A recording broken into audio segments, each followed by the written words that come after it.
عن عمر بن الخطاب رضي الله تعالى عنه قال قال رسول الله صلى الله عليه وسلم إن الله يرفع بهذا الكتاب أقواما ويضع به آخرين رواه مسلم۔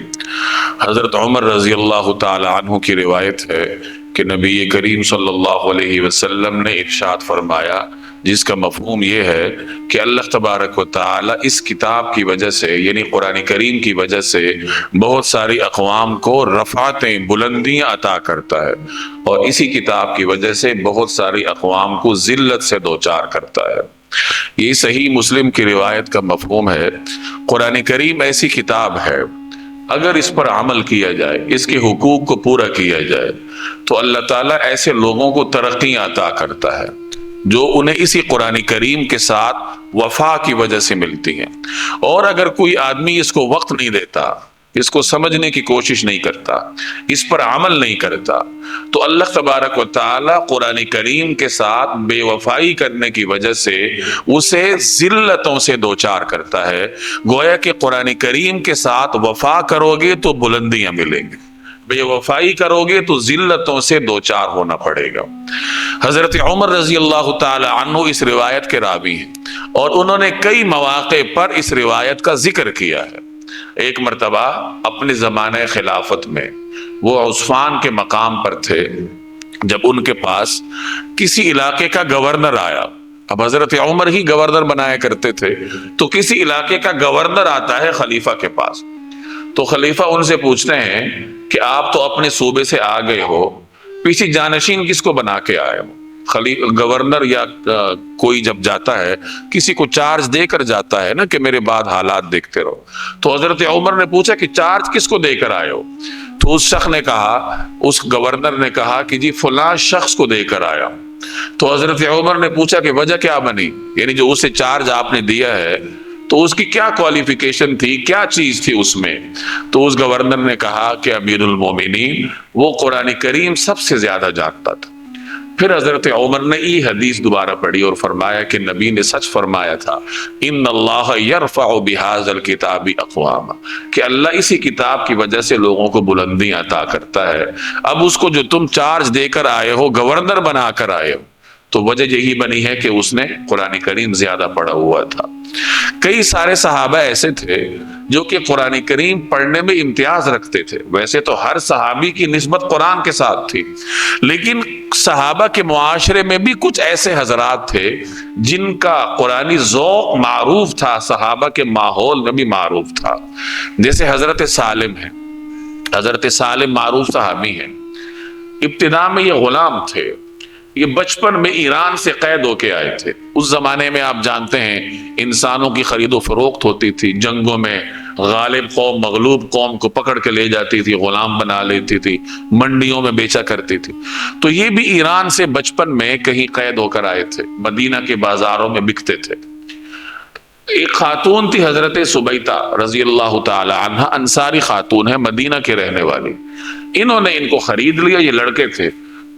بعد میں انہی سبیتہ نامی خاتون کی شادی ہوتی حضرت ابو حذیفہ سے، جو کہ مکہ مکرمہ کے ایک نامور شخصیت تھی۔ یہ ان کے اسلام سے پہلے کا واقعہ ہے۔ اب جب سبیتہ کی شادی ایک مکی شخص سے ہوتی ہے تو یہ مدینہ سے مکہ چلی جاتی ہیں۔ مدینہ اس زمانے میں یثرب کہلاتا تھا۔ جب یہ جاتی ہیں تو غلام بھی ساتھ جاتا ہے، سالم، جو اس زمانے میں نوعمر تھے۔ تو خیر، جب حضرت ابو حذیفہ مسلمان ہوئے، ان کی اہلیہ بھی مسلمان ہوئی اور حضرت سالم بھی مسلمان ہوئے، جو ان کے گھر میں اب ان کے بیٹے کی حیثیت سے رہ رہے تھے۔ حضرت ابو حذیفہ نے ان کو آزاد کر دیا تھا اور اپنے منہ بولے بیٹی کی حیثیت دی تھی۔ اور جب یہ مختصر سا گھرانہ مسلمان ہوا، قرآن کریم سیکھنا شروع کیا، تو حضرت سالم کی زبان پر اللہ نے قرآن جاری کیا۔ بہت خوبصورت قرآن پڑھتے تھے، ایک خاص نسبت ان کی قرآن کے ساتھ قائم ہو گئی۔ جب مسلمانوں نے ہجرت کی تو حضرت سالم نے بھی ہجرت کی۔ آپ جانتے ہیں کہ ابتدا میں جب مسلمان مکہ سے مدینہ ہجرت کرتے تھے تو قباء کی بستی مدینہ سے باہر آتی تھی، تو مسلمانوں کا پہلا سٹاپ قباء ہوتا تھا، سارے وہاں جاتے تھے۔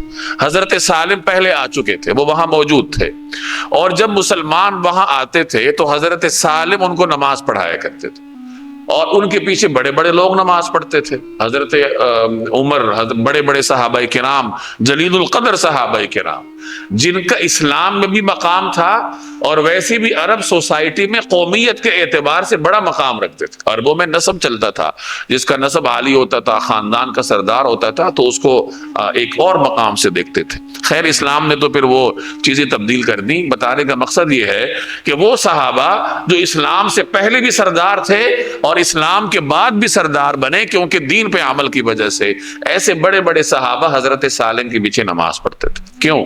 قرآن خوبصورت پڑھتے تھے۔ ایک مرتبہ رسول اللہ صلی اللہ علیہ وسلم کے پاس حضرت عائشہ آئی، تو آنے میں کچھ دیر ہو گئی، تو آپ صلی اللہ علیہ وسلم نے حضرت عائشہ سے پوچھا کہ تاخیر ہوگی، خیریت ہے؟ تو حضرت عائشہ نے عرض کیا کہ یا رسول اللہ، میں مسجد کے پاس سے آ رہی ہوں، حجرہ مبارکہ مسجد میں ہی تھا، مسجد میں ایک نوجوان قرآن پڑھ رہا ہے اور بہت خوبصورت پڑھ رہا ہے، تو میں اس کی تلاوت سن رہی تھی۔ تو آپ صلی اللہ علیہ وسلم اٹھے اور ساتھ تشریف لے گئے کہ دکھاؤ تو صحیح کون ہے یہ کہ اتنا خوبصورت قرآن پڑھ رہا ہے۔ تو حضرت عائشہ لے گئی، رسول اللہ صلی اللہ علیہ وسلم کو دکھایا کہ یہ شخصیت ہے۔ وہ کون تھے؟ حضرت سالم تھے، قرآن پڑھ رہے تھے۔ نبی کریم صلی اللہ علیہ وسلم نے بھی ان کا قرآن سنا اور آپ خوش ہوئے، اور اتنا خوش ہوئے کہ آپ نے فرمایا کہ تمام تعریفیں اس اللہ کے لیے ہیں جس نے میری امت میں ایسے نوجوان پیدا کیے جو اس طریقے سے خوبصورتی کے ساتھ قرآن کریم پڑھتے ہیں۔ پیغمبر کی زبان اطہر سے یہ تعریفی سرٹیفکیٹ حضرت سالم نے حاصل کیا۔ کیوں؟ قرآن کریم کے ساتھ نسبت کی وجہ سے۔ آپ صلی اللہ علیہ وسلم نے کچھ مخصوص صحابہ سے قرآن حاصل کرنے کا حکم دیا تھا کہ قرآن پڑھنا ہو تو ان سے پڑھو۔ ان میں سے ایک حضرت سالم بھی تھے۔ جس زمانے میں حضرت عمر کی شہادت ہوئی تو اس سے پہلے حضرت سالم شہید ہو چکے تھے۔ حضرت عمر نے اپنی جب دیکھ لیا کہ اب تو زندہ بچنے کا امکان نہیں ہے تو ایک کمیٹی بنائی خلافت کے لیے، اور بڑے بڑے صحابہ اس میں شامل تھے، تو فرمایا کہ اسی میں سے کوئی خلیفہ منتخب ہو جائے۔ اس موقع پر آپ نے فرمایا کہ آج اگر سالم زندہ ہوتا تو میں کوئی کمیٹی نہ بناتا، بغیر سوچے سمجھے، بغیر زیادہ دقت کیے میں سالم کو اپنے بعد خلیفہ نامینیٹ کر دیتا۔ یعنی حضرت سالم پر اتنا بڑا اعتماد ہے، کس کو ہے؟ سیدنا عمر رضی اللہ تعالی عنہ کو۔ کس وجہ سے؟ قرآن کریم کی وجہ سے۔ تو قرآن کریم کے ساتھ نسبت قائم کرنی چاہیے، اپنے بھی اور اپنے بچوں کو بھی، اور یہ نہیں سمجھنا چاہیے کہ اگر ہمارے بچے قرآن کریم سے وابستہ ہو گئے تو کھائیں گے کہاں سے۔ یہ حدیث یاد کریں کہ اسی کتاب کی وجہ سے اللہ تعالیٰ لوگوں کو بلندیاں عطا کرتا ہے۔ تو ضروری نہیں ہے کہ آپ کا بچہ سب کچھ چھوڑ کر مدرسے جائے، قرآن پڑھے، بلکہ وہ کالج میں بھی رہے، یونیورسٹی میں رہے، ڈاکٹر بنے، جو مرضی پائلٹ بنے، لیکن قرآن کریم خوبصورت لب و لہجے کے ساتھ پڑھنا جانتا ہو۔ جب وہ قرآن کریم پڑھنا سیکھ جائیں گے تو پھر اس کے بعد انہیں قرآن کریم کے ترجمے کی طرف لائیں۔ جب قرآن کے ساتھ ہم وفا کریں گے تو پھر کیا ہوگا؟ اللہ تبارک و تعالی ہمیں بلندیاں عطا کرے۔